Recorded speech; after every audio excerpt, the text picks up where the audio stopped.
What is one of the best ways to understand what you and your partner need in your relationship? Stay tuned to find out.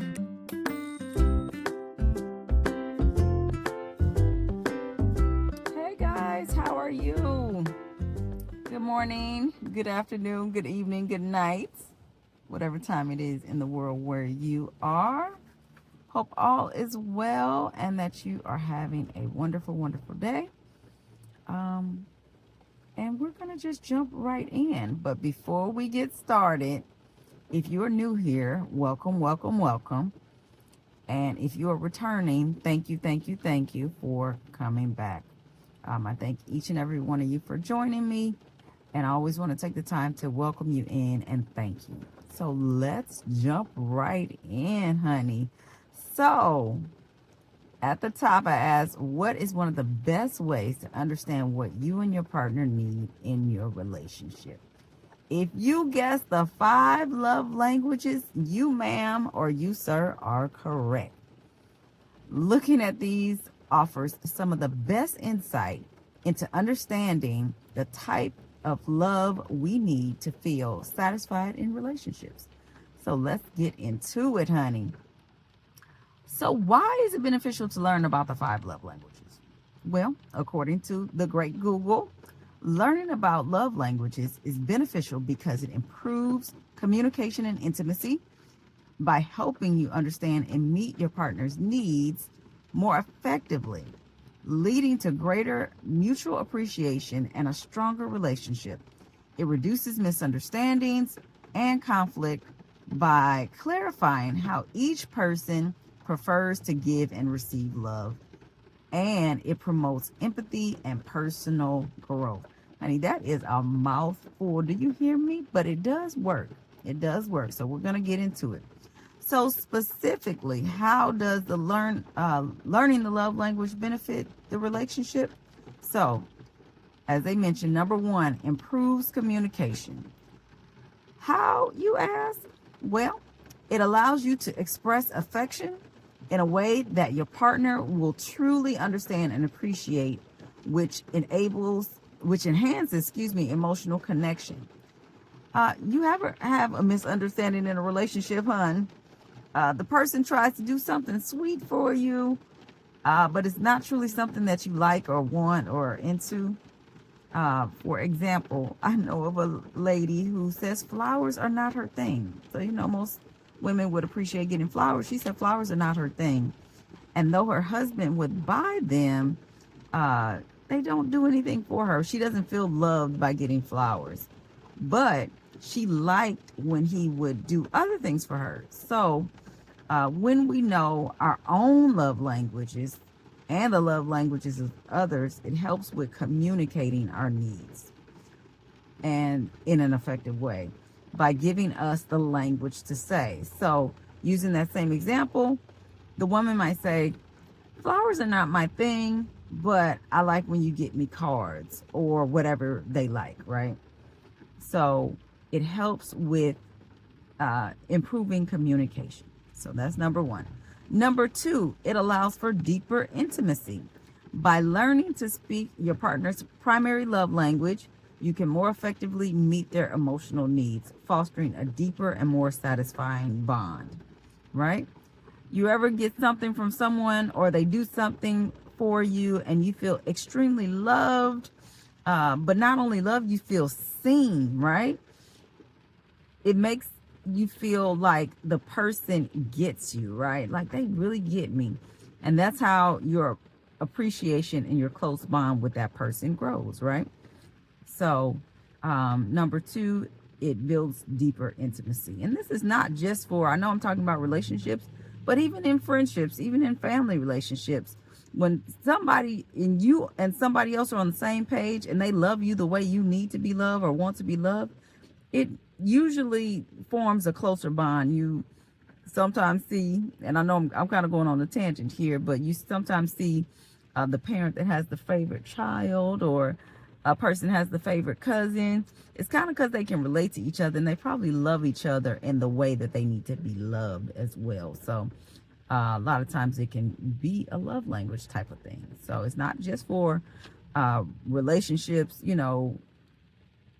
relationship status. It's for any relationships that we have in life, loving a person the way they want and need to be loved. So that is that one. It deepens intimacy, so, or closeness with people. Number 3, it reduces conflict. Honey, that's a whole word too. It minimizes misunderstandings that arise from different ways of expressing love, making you both feel more valued and less likely to feel emotionally neglected. Honey, child. And as you guys can tell, I don't know if you can tell, but love languages are one of my favorite topics. I often talk about love languages. But that feeling emotionally neglected, when you feel like you ain't getting the love that you feel like you want to get, they may be loving you in a way that they want to love you, but it's not the way that you want them to love you. You know what I'm saying? Like, it makes a difference. Like, you want to be loved a certain way. A lot of times we have it in our mind. As they say, you have your mouth set to something. So when that person is not loving you like that, it does feel like you're being emotionally neglected, even though they may not even be trying to do that, but they're just not loving you the way you want to be loved. So just for example, you ever fight or bicker in a relationship about little things? The man didn't take out the trash, or the woman is not spending enough intimate time with the man, right? Though these can start out small, they can fester because people can feel less and less fulfilled in the relationship if their needs are not being met. But knowing first what your partner needs by learning their love language and learning how to meet that need, it can cause less conflict. So learning your own love language first, I should say, and also learning your partner's love language.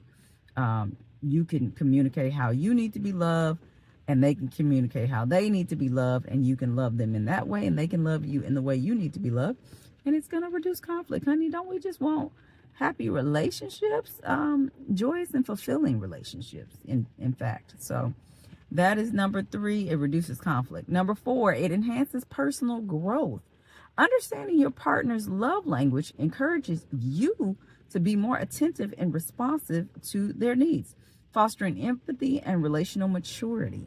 Honey, perfecting faith. Honey, being a mature Christian in your marriage or in your relationship, honey. They say marriages and relationships are work. Also, being a parent is work. Learning to love somebody, whether, like I said, it's not just relationships, whether your spouse, whether your child, learning to love people in the way they need to be loved, it matures you, because you like, I have to put aside what I prefer to do for them. Like, you prefer, say for example, you prefer to cook a meal for your loved one, and that's how you express your love.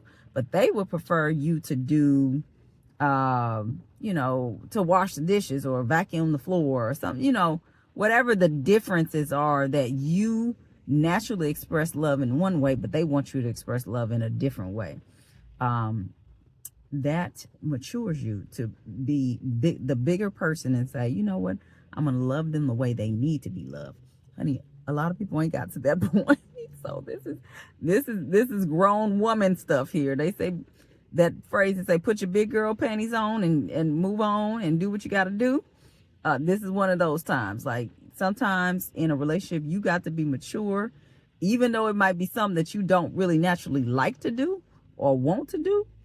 Sometimes you got to do it for the benefit of the relationship. If you want to keep the relationship, do what you got to do.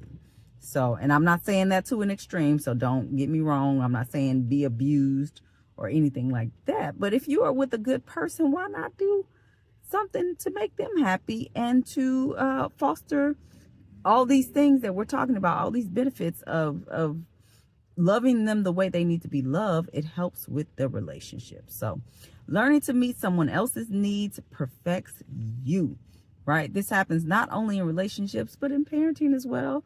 In all relationships, honey, learning to love other people the way they need to be loved really perfects you. So that is number 4, enhances personal growth. Number 5, it fosters a stronger connection. There's a saying that people don't care how much you know until they know how much you care. Have you heard that?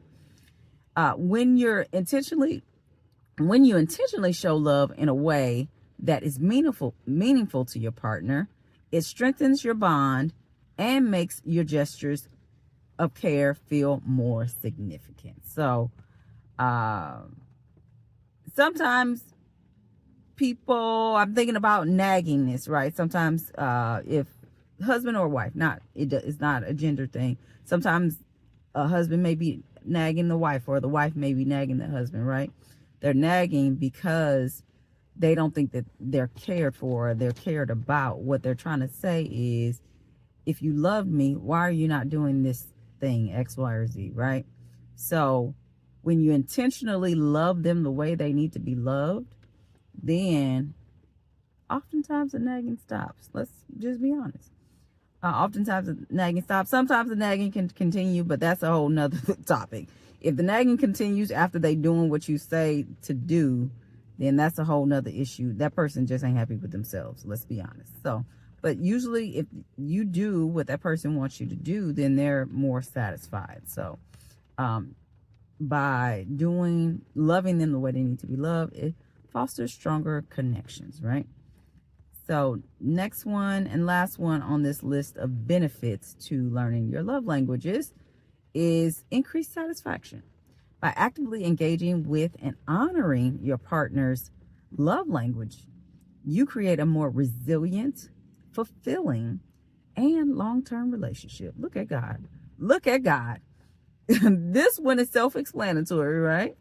When we're in a long-term relationship, wouldn't we all love to have one that's fulfilling?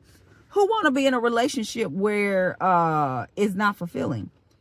I'm not saying the people aren't in those situations, but wouldn't you prefer, if you had a choice, to be in one that's fulfilling? Well, listen, you can take it into your own hands and start to have a fulfilling relationship yourself. So that is it. That on the benefits. So next up,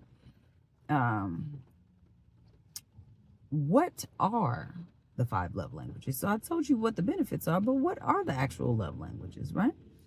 Google states the 5 love languages are words of affirmation, acts of service, receiving gifts, quality time, and physical touch.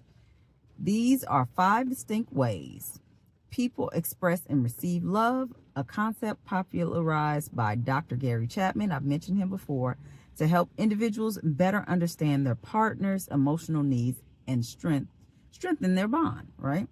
So let's get into each of these, right? So first up, we have words of affirmation. Words of affirmation, right? Expressing affection through compliments, encouragement, and verbal appreciation. This is one of my top languages, and I'm a testament to a person who tries to speak positive words to others. We'll get into the specific ways to do that in a bit, and how to express the other love languages as well in a minute, okay? So, but first up is words of affirmation, where you say positive things, compliments, encouragement, verbal appreciation, right? Next up is acts of service. Showing love by doing helpful things for your partner that ease their burden. Ease their burden is the key word. Everything from taking out the trash to cooking a meal and washing dishes, right? It's literally the acts that we do to show our partner and loved ones that we care, right? Literal acts that we do. Third up is receiving gifts. Feeling love through the thought and sentiment behind a present rather than the cost. So I remember the first time I heard about love languages was from a friend of mine when I lived in Atlanta. And she talked about gifts, and I was like, that sounds like a person who is just after money. They just want you to give me, right? And so she was trying to explain to me it's not about the money of it all. I get it now, but back then I was much younger. So I didn't get what she was trying to say. And I hadn't read the book either. So after reading it and understanding, it's about the sentiment behind it. It's not the cost of it, because a gift can be anything from $1, it can be free. It could be something, that it's just that they took the time to think about you. And I've said that on here too. Gifts is actually one of my top love languages as well. I love giving gifts and I love receiving them. And it doesn't even have to be something expensive. It's just the fact that the person thought enough of me and thought about something that I would like to give me something. So that is gifts. And like I said, we'll get into specifics of each of these in a little bit. So fourth is quality time. And these are in no particular order as well. Let me make that disclaimer.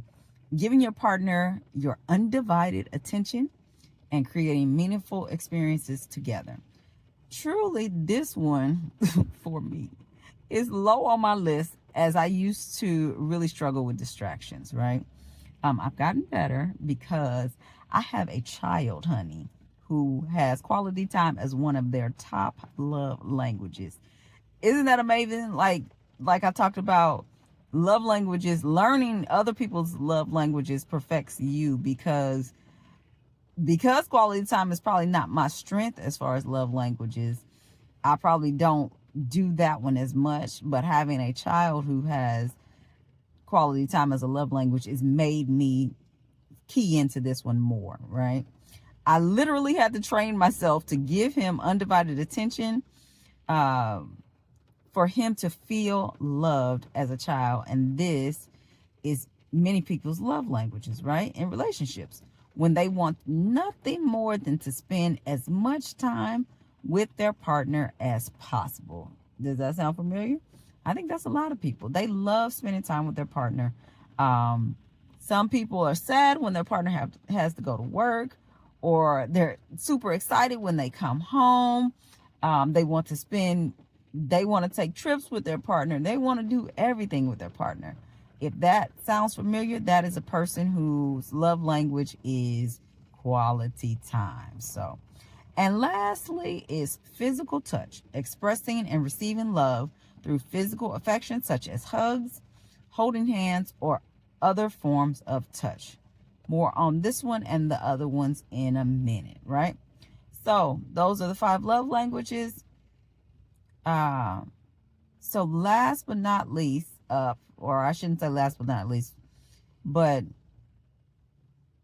next up is, how do we implement these into our relationships and lives, right? And I got this list from alivecounseling.com, who got this graphic. It's a graphic, and I'll insert it as well, from fiercemarriage.com. So let's end by discussing this, right? So I'll insert this. And first of all, wouldn't we all want to have a fierce marriage? Fiercemarriage.com. I love the name of that. I love that. So that is what we're going to get into right now. So just going back through that same list of love languages, they have columns like, what is the love language, how to communicate the love language, actions to take, and things to avoid also, right? So they give you really actionable steps. So for words of affirmation, how you communicate that, I kind of said this part in the top. You encourage, you affirm, you appreciate, you empathize, and you listen actively, right? Actions to take. Send an unexpected note, text, or card. Encourage genuinely and often, okay? So the 2 key words, genuinely and often. They want to have genuine words and it expressed very often. Things to avoid with words of affirmation love language: non-constructive criticism, not recognizing or appreciating efforts. So, oh child, as I said, words of affirmation is high on mine. I would love people to acknowledge the work that I do and show appreciation. You ain't even gotta sometimes pay me, honey. I just want you to say thank you. Say thank you. Say that you appreciate it. Say something. So I think I get offended. I'm gonna just be honest and tell my truth. I get offended when people don't say thank you. It's like, hello, did I not just help you? And not that I'm looking for praise in a way that if I don't get praise, my world has ended. But I just feel like it's really unappreciative of a person to help get help and not say thank you or not show any type of appreciation. And maybe it's just me, honey. Maybe it's me, but that's just how I feel. So I could understand when they say non-constructive criticism too. The person just being critical for no reason. It's like, where is this coming from? Why are you so critical? And not recognizing or appreciating efforts, honey. That's big for me. You gonna say thank you now. Because I reciprocate that. I always say thank you. I always appreciate the person. So what is so wrong with saying a positive word? Like, I don't get it, but some people don't. But moving on. That is some things to avoid if their love language is words of affirmation. Next up is acts of service. So how to communicate: use action phrases like "I'll help." They want to know you're with them, partnered with them. Actions to take: do chores together or make them breakfast in bed. Go out of your way to help alleviate their daily workload. Honey, like it talked about earlier, help them with the burdens of their life. This is one of mine that's high on my list too. And I guess just having a mother, thank God for Jesus, who raised me and my brother in the house where we did chores coexistingly. It wasn't no, all the chores fell on me. Thank God. I love my mama. Thank God she did not have where the chores just fell on me. Me and my brother did chores. So I grew up seeing both a woman and man do household things. So I think that is what I expect in a relationship, because that is what was modeled for me as a child, honey. So I don't understand a man who can't do nothing around the house. It's like, you live here just like I do. So moving on. Things to avoid. Things to avoid: making the request of others a higher priority, lacking follow through on tasks, big or small. So when it comes to acts of service, your partner wants to see you serving them first, God first. Let me just put things in order. Of course, God is always first. This is the bare minimum. We on the Wise Women Ways channel. This is a godly channel. So serving God is first. And then, of course, yourself. You have to feed into yourself. And then your partner next. And then everything else flows from there. I believe that's the biblical model.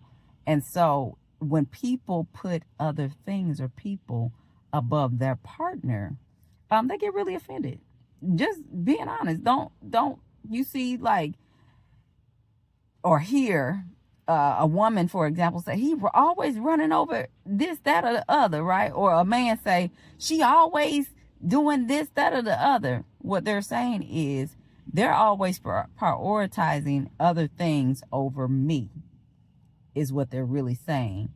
So if that person's love language is active service, they expect to be a priority, which is only right. That's only right. Y'all in a relationship now. If you didn't want to be in a relationship, you shouldn't have got in that relationship. But make your spouse a priority if acts of service, especially if acts of service is their love language, is a best practice. So next is receiving gifts. So how to communicate that?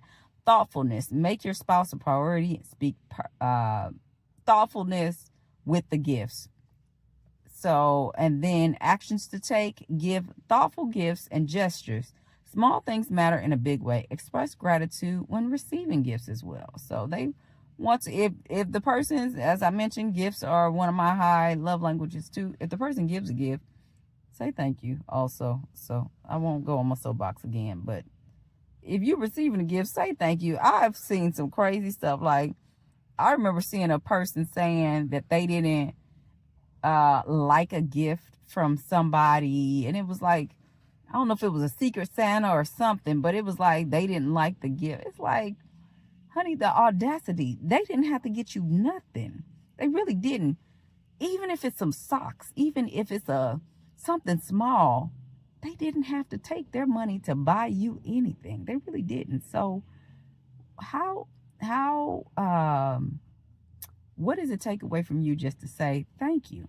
Just say thank you, honey. If you don't like it, you can regift it or give it to somebody else or give it to charity. You can do something else with it. But they did actually take the time to think about you and get you something. So again, on my soapbox, but I've just seen some things. So next, quality time. How to communicate uninterrupted, focused conversations one-on-one time is critical. As I mentioned, I have the child who quality time, honey. I can't have no phone in my hand. I better not be watching TV. I better not be doing nothing when I'm talking to this child, honey. And I'm joking here, but I love him very much. I love him very much, and I want to spend quality time with him. I want our interactions to be impactful. But I noticed early on, as a little child, he wanted my undivided attention. So usually with a person who quality time is their love language, they want your undivided attention. They don't want that phone in your hand. Don't be watching TV. You better pay attention to them and talk to them, right? Because they love you. They just want to spend time with you. So that's what it is. And then actions to take: create special moments together, take walks, and do small things with your spouse. Weekend getaways are huge. So I know we're talking about a relationship standpoint, but as I mentioned, mine is with my child, quality time. So we do try to do special little things where we get away and do certain things. As far as actually a few videos back, you'll see we went on the walk, or we went out to a store or something, and I take him, we go with each other. And so just doing fun things like that to kind of get away. And, like I said, this is about relationships, but it's about all your relationships, not just your traditional,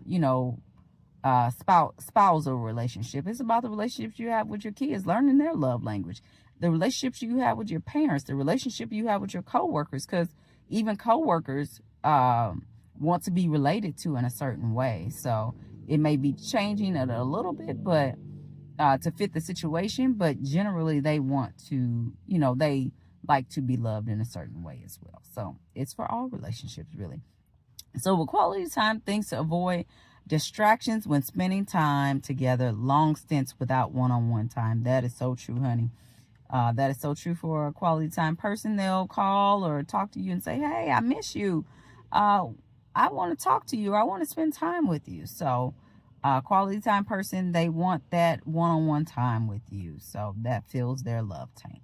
So just learning how to, if that is not your primary love language, learning how to relate to that, or if whichever one is not your love language, learning to relate to the other ones.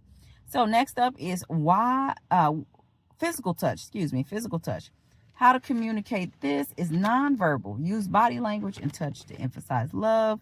Actions to take: we do hugs, kisses, holding hands, showing physical affection regularly, making intimacy a thoughtful priority. Now that's for the married couples, of course, or the spouses. But when it comes to even people who are not married, the hugging, the kissing, holding hands, showing physical affection. And then even with your kids, just, making sure to hug on them and love on them. And sometimes hold their hand when they're little kids and you're out in public, just showing physical affection. Like I said, I always, as a sign of encouragement, sometimes if somebody is upset, I will just do a quick little back rub, like a woo woo woo type of situation, or give a little hug, let them cry on my shoulder, whatever, to show them physically that I'm with you. I understand. And it's going to be all right. It's going to be all right. So that is actions to take. Things to avoid with if physical touch is a person's love language is physical neglect, long stints without intimacy, receiving affection coldly. What example is coming to my mind is children who are put up for adoption immediately after they are born. There was a study, and this was long ago, I remember this back in school somewhere, where they said babies who were put in these orphanages where they didn't hug and love on the baby, they didn't even pick them up to burp them, or, put them on their chest to burp them or nothing like that. They either did not thrive, I think it was failure to thrive, or didn't thrive as much as babies who got affection, right? So even babies, babies need affection. They gon' put their hands up like, pick me up.